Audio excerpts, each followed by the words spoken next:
we will be completing our chapter equality. So, unlike socialists, liberals do not believe that political, economic, and social inequalities are necessarily linked, and they maintain that inequalities in each of these spheres should be tackled appropriately. Thus, democracy could help to provide political equality, but it might be necessary to also devise different strategies to deal with the social differences uh, and economic inequalities. And the problem for the liberals is not inequality as such, but unjust and entrenched inequalities which prevent individuals from developing their capabilities. Next जो है वो क्या है, how can we promote equality? We have already noted some of the basic differences among the socialists and the liberals on the most desirable way of achieving the goal of equality. While the relative merits and limitations of each of these points of views are being debated, and the world over, we still need to consider what principles and policies might be considered necessary for pursuing the equality. Specifically, we need to consider if the use of affirmative actions is justified for the purposes of bringing about equality. This issue has raised a lot of controversy in recent years, and we will discuss this issue in the following sections, like establishing formal equality. The first step towards bringing about equality is, of course, ending the formal system of inequality and privileges. Social, economic, and political inequalities all over the world have been protected by the customs and legal systems that prohibited some sections of the society from enjoying certain kinds of opportunities and rewards. Poor people were not granted the right to vote in a large number of countries. Women were not allowed to take up many professions and activities, and the caste system in India prevented people from the lower castes from doing anything except manual labor. In many countries, only people from the some families could occupy high positions. Attainment of equality requires that all such restrictions or privileges should be brought to an end, and since many of these systems have the sanction of law, equality requires that the government and the law of the land should stop protecting these systems of inequality. And this is what our constitution does. And the constitution prohibits discrimination on the grounds of religion, race, caste, sex, or place of birth. Our constitution also abolishes the practice of untouchability. Most modern constituencies and democratic governments have formally accepted the principle of equality and incorporated it as identical treatment by the law to all the citizens without any regard to their caste, race, religion, or gender. Equality through the differential treatment. However, as we noted earlier, formal equality or equality before the law is necessary but not sufficient to realize the principle of equality. Sometimes it is necessary to treat the people differently in order to ensure that they can enjoy equal rights. Certain differences between the people may have to be taken into the account for this purpose. And for instance, disabled people may justifiably demand special ramps in the public spaces so that they get an equal chances to enter the public buildings. Or women working in call centers at night may need special protection during the journey to and from the center so that their equal rights to work may be protected. And these should not be seen as infringements of equality but as enhancement of equality. फिर क्या है next?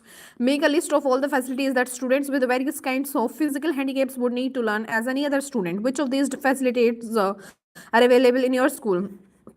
Here, what kinds of differences hinder access to the equal opportunities and kinds of policies may be pursued to overcome those hindrances are questions that are being discussed in almost all the societies today.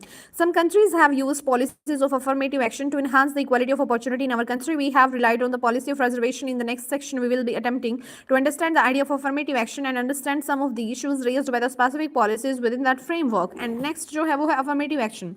Affirmative action is based on the idea that it is not sufficient to establish formal equality by the law. When we wish to eliminate inequalities that are deeply rooted, it is necessary to take some more positive measures to minimize and eliminate entrenched forms of social inequalities. Most policies of the affirmative action and thus designed to correct the cumulative effect of past inequalities. Affirmative action can, however, take many forms, from the preferential spending on facilities for the disadvantaged communities such as scholarship and hostels to special consideration for the admissions to educational institutions and jobs. In our country, we have adopted a policy of quotas or reserved seats in education and jobs to provide equality of opportunities to deprived groups, and this has been the subject of considerable debate and disagreement. And the policy has been defended on the ground that certain groups have been victims of social prejudice and discrimination in the forms of exclusion and segregation, and these communities who have suffered in the past and been and being denied equal opportunities cannot be immediately expected to compete with others on equal terms. Therefore, in the interest of creating an egalitarian and just society, they need to be given special protection and help. Special assistance in the form of affirmative action is expected to be a temporary or time bound measure, and the assumption is that special consideration will enable these communities to overcome the existing disadvantages and then compete with the others on the equal terms. Although policies of affirmative actions are supported for making the society more equal, many theorists argue against them. They question whether treating people differently can never lead to great equality, and critics of positive discrimination, particularly policies of reservations, thus invoke the principle of equality to argue against such policies. And they contend that any provision of reservations or quotas for the deprived in admissions for the higher education or jobs is unfair, as it arbitrarily denies other sections of the society their right to equal treatment. They maintain that reservation are a form of reverse discrimination, and they continue with the practices that the principle of equality questions and rejects. Equality requires that all persons be treated alike, and when we make distinctions between individuals on the basis of their caste or color, we likely to reinforce caste and racial prejudices. For the theorists, the important thing is to do away with these social distinctions that divide our society. यहाँ पे let's debate policies of affirmative actions for the scheduled castes and scheduled tribes should be extended to admission to private educational institutions. In the context of this debate, it is relevant to draw a distinction between the equality as a guiding principle of the state policy and equal rights of individuals. Individuals have a right to equal consideration for the admission to educational institutions and public sector employment. But competition should be fair. Sometimes, when competing for the limited seats or jobs, people from the deprived strata may be at a disadvantage, and the needs and circumstances of the first generation learner, whose parents and ancestors were illiterate, are very different from those who are born into educated families. Members of excluded groups, whether they are Dalits, women, or any other categories, deserve and need some special help. To provide this, the state must devise social policies which would help to make such people equal and give them a fair chance to compete with the others. And the fact is that in the spheres of education and healthcare, India has done far less for its deprived population than what is their due. Inequalities in school education are glaring. Many poor children in rural areas or urban slums have little chance of attending schools. If they do get the chance, their schools have little to offer that would be comparable to the facilities available in the elite schools, and the inequalities with which children enter school tend to continue to hamper their chances to improve their qualifications or get good jobs. These students face hurdles in gaining admission to the elite jobs. These students face hurdles in gaining admissions to the elite professional courses because they lack the means to pay for the special coaching, and the fees for the professional courses also may be prohibitively high. Consequently, they cannot compete on the equal terms with the more privileged sections. Social and economic inequalities of this kind hinder the pursuit of equal opportunities. Most theorists today recognize this. What they contest is not the goal of equal opportunities, but the policies that the state should pursue to achieve that goal. And should the state reserve seats for the deprived communities, or should they provide special facilities that can help to develop talents and skills from an early age? How should we define who is deprived? Should we use an economics criterion to identify the deprived, or should we use social inequalities arising from the caste system in our country as the basis of identifying the deprived groups? And these are the aspects of social policy that are today being debated. Ultimately, the policies that we choose would have to be justified in terms of their success in making the society more egalitarian and fair to all. While reflecting on the issue of equality, a distinction must also be made between treating everyone in an identical manner and treating everyone as equal. The latter may on occasions need differential treatment, but in all such cases, the primary consideration is to promote equality. Differential or special treatment may be considered to realize the goal of equality, but it requires justification and careful reflection. Since differential treatment for the different communities was part and parcel of the caste system, and practices like apartheid liberals are usually very vary of deviations from the norm of identical treatment. उसके बाद जो next हो गया है, consider the following situations in special and differential treatment justified in any of the following. Working women should receive maternity leave. A school should spend money to buy special equipment for the two visually challenged students. Geeta plays plays brilliant basketball, so the school should build a basketball court for her so that she can develop her skills further. And Jeet's parents want him to wear a turban in the school, and Irfan's parents want him to pray on the Friday afternoon. So the school should not insist that Jeet should wear a helmet while playing cricket, and Irfan's teacher should not ask him to stay back for extra classes on the Friday. And many of these issues relating to the pursuit of equality have been raised by the women's movement. In the 19th century, women struggled for the equal rights. They demanded, for instance, the right to vote and the right to receive degrees in the colleges and universities and the right to work. That is the same rights as the men in their society. However, as they entered the job market, they realized that women required special facilities in order to exercise these rights. And for instance, they required some provisions for maternity leave and crutches in the workplaces. And without special considerations of this kind, they could not seriously compete for the jobs or enjoy a successful professional and personal life they needed. In other words, sometimes to be treated differently if they are to enjoy the same rights as men. As we deliberate on the issues of equality and examine whether different treatment is warranted in a particular case, we need continuously to ask ourselves whether differential treatment is essential to ensure that a set of people can enjoy the same rights as the rest of society. Caution must, however, be exercised to see that differential treatment does not yield new structures of the dominance and oppression or becomes a mean of for the some dominant groups is reassured special privileges and power in the society. Differential treatment is intended and justified only as a means of to promoting a just and egalitarian society. So this chapter is done. Now let's discuss about the social justice. So in the social justice, we will be discussing about just as we intuitively understand that love means even if we cannot explain all its different shades of meaning, we also have an initiative understanding of justice, even though we may not be able to define it precisely. In that sense, justice is a lot like love. In addition, both love and justice evoke passionate responses from their advocates. And as with love, no one hates justice. Everyone wants justice for oneself and to some extent for the others also.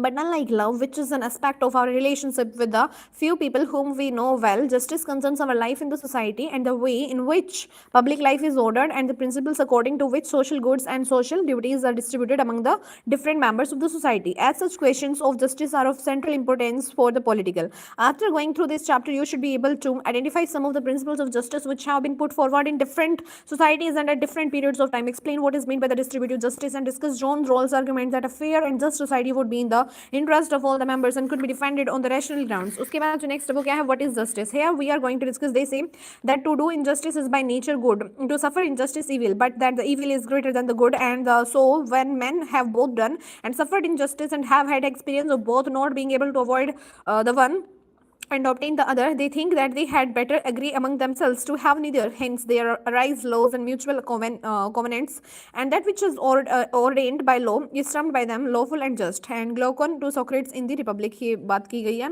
उसके बाद जो next है वो क्या है, what is justice? All cultures and traditions have grappled with questions of justice, although they may have interpreted the concept of different ways. For instance, in ancient Indian society, justice was associated with the dharma, and maintaining dharma or a just social order was considered to be a primary duty of the kings. In China, Confucius, the famous philosopher, argued that kings should maintain justice by punishing wrongdoers and rewarding the virtuous.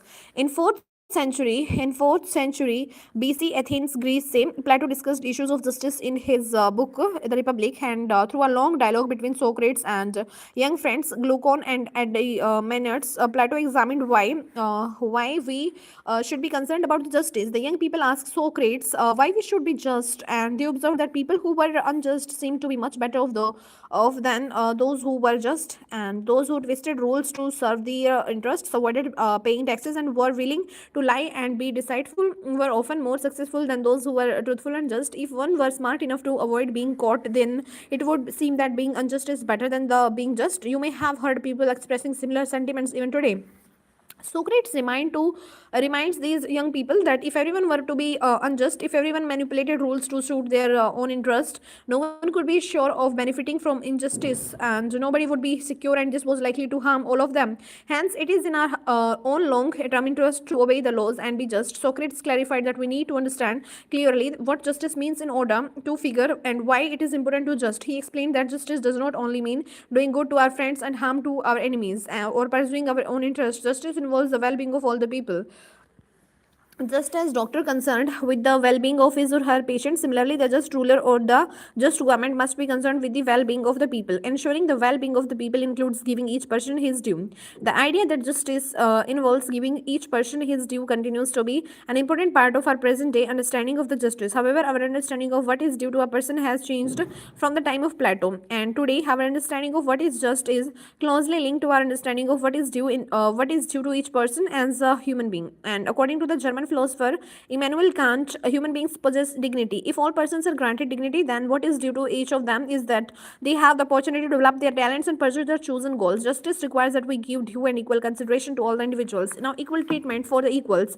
Although there might be broad agreement in the modern society about the equal importance of all the people, it is not a simple matter to decide how to give each person his or her due. A number of different principles have been put forward in this regard, and one of the principles is the principle of treating of equals equally. It is considered that all individuals share certain characteristics as human beings, therefore they deserve equal rights and equal treatment. Some of the important rights which are granted in most liberal democracies today include civil rights such as the rights of life, liberty and property, political rights like the right to vote which enable people to participate in the political processes, and certain social rights which would include the right to enjoy equally opportunities with the other members of the society. Apart from the equal rights, the principle of treating equals equally would require that people should not be discriminated against on the grounds of class, caste, race, or gender, and they should be judged on the basis of their work and actions, and not on the basis of the group to which they belong. Therefore, if two persons from the different castes perform the same kind of work, whether it be breaking stones or delivering pizzas, they should receive the same kind of reward.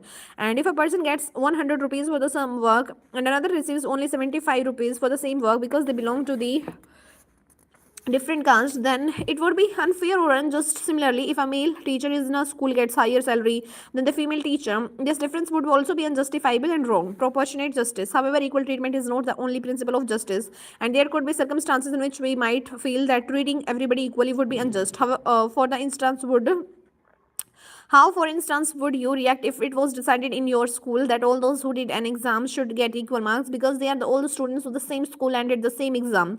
Here, you might think it would be more fair if students were awarded marks according to the quality of their answer papers and also possibly the degree of effort and they had put in other words provided everybody starts from the same baseline of the equal rights. Justice in such cases would mean rewarding people in proportion to the scale and quality of their effort, and most people would agree that although people should get the same reward for the same work, it would be fair and just to reward different kinds of work differently if we take into account factors such as the effort required, the skills required, the possible dangers involved in that work, and so on. If we use these criteria, we may find that certain kinds of workers in our society are not paid a wage which takes such factors sufficiently into account. For instance, miners, skilled craftsmen, or people in sometimes dangerous but socially useful professions like policemen may not always get a reward which is just if we compare it to what some others in the society may be earning. For justice in the society, the principle of equal treatment needs to be balanced with the principle of proportionality.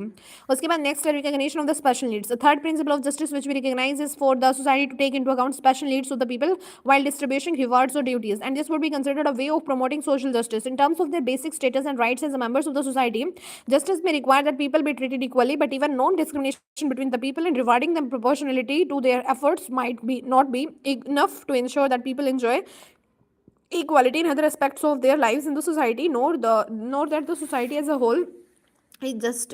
And the principle of taking account of the special needs of the people does not necessarily contradict the principle of equal treatment so much as extend it, because the principle of treatment equals equally could imply that people who are not equal in the certain important respects could be treated differently. उसके बाद जो next है वो क्या है? Examine the following situations and discuss whether they are just. In each case, discuss the principle of justice that might be used in the defense of your argument. Suresh, a visually impaired student, gets 3 hours and 30 minutes to finish his mathematics paper, while the rest of the students gets only 3 hours. Geeta works with the limp.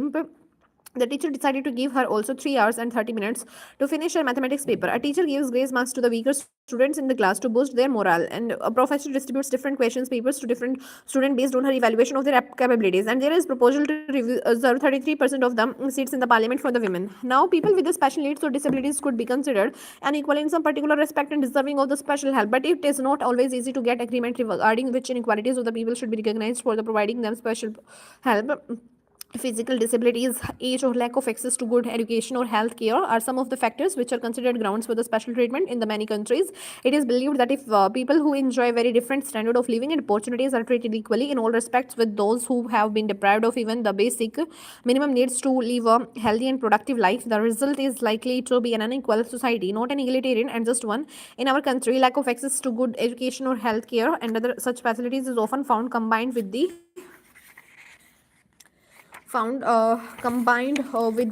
social discrimination on the grounds of caste, and the constitution therefore allowed for the reservations of the government jobs and quotas for the admission to the educational institutions for the people belonging to the scheduled castes and tribes. And why is the statue of justice blindfolded? She is blindfolded because she needs to be impartial. And उसके बाद जो next वो क्या है? Of course she needs to be impartial, but I wonder how then does she see the special needs of the people. Now our discussions of different principles of justice has indicated that government might sometimes find it difficult to harmonize the three principles of justice which have been discussed: equal treatment for the equals, recognition of the efforts and skills while determining rewards and burdens, and provisions of minimum standards of living and equal opportunities to the needy. Pursuing equality of treatment by itself might sometimes work against giving due reward to merit. Emphasizing rewarding merit as the main principle of justice might mean that marginalized sections would be at a disadvantage in many areas because they have not had access to facilities such as good nourishment or education. Different groups in the country might favor different policies depending upon which principle of justice they emphasize. It then becomes a function of the governments to harmonize the different principles to promote a just society. Just distribution की बात करें तो to achieve social justice in the society, government might have to do more than just ensure that laws and policies treat individuals in a fair manner. Social justice also concerns the just distribution of the goods and services, whether it is between nations or between different groups and individuals within a society. If there are serious economic or social inequalities in a society, it might become necessary to and redistribute it might become necessary to try and redistribute some of the important resources of the society and to provide something like a level playing field for the citizens. Therefore, within a country, social justice would require not only the people be treated equally in terms of the laws and policies of the society, but also that they enjoy some basic equality of life conditions and opportunities. This is seen as necessary for each person to be able to pursue his or her objectives and express himself in our country. For instance, the constitution abolished the practice of untouchability to promote the social equality and ensure that people belonging to the lower castes have access to the temples, jobs, and basic necessities like water. Different state governments have also taken some measures to redistribute important resources like land in a more fair manner by instituting land reforms. Differences of the opinion on the matters such as whether and how to distribute resources and ensure equal access to education and jobs arouse fires passions in the society and even sometimes provoke violence. People believe the future of themselves and their families may be at stake, and we have only to remind ourselves about the anger and even violence which has sometimes been roused by the proposals to reserve seats in the educational institutions or in the government employment in our country. As students of political theory, however, we should be able to calmly examine the issues involved in the terms of our understanding of the principles of justice, and can schemes to help the disadvantage be justified in terms of a theory justice. In the next session, we will discuss the theory of just distribution put forward by the well-known political philosopher John Rawls. Has argued that there could indeed be a rational justification for acknowledging the needs to provide help to be the least privileged members of the society. Now, John Rawls' theory of justice. If people are asked to choose the kind of society in which they would like to live, they are likely to choose one in which the rules and organization of the society allow them a privileged position. We cannot expect everyone to put aside their personal interest and think of the good of the society, especially if they believe that their decision is going to have an impact on the kind of life and opportunities their children will have in the future. Indeed, we often expect parents to think.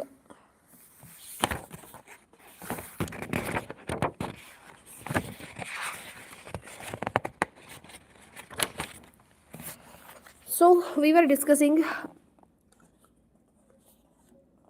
Indeed, we often expect parents to think of and support what is best for the children, but such perspectives cannot form the basis of the theory of justice for a society. So, how do we reach a decision that what would be both fair and just? And from here, we will be discussing in the next video. Thank you so much for watching and stay connected.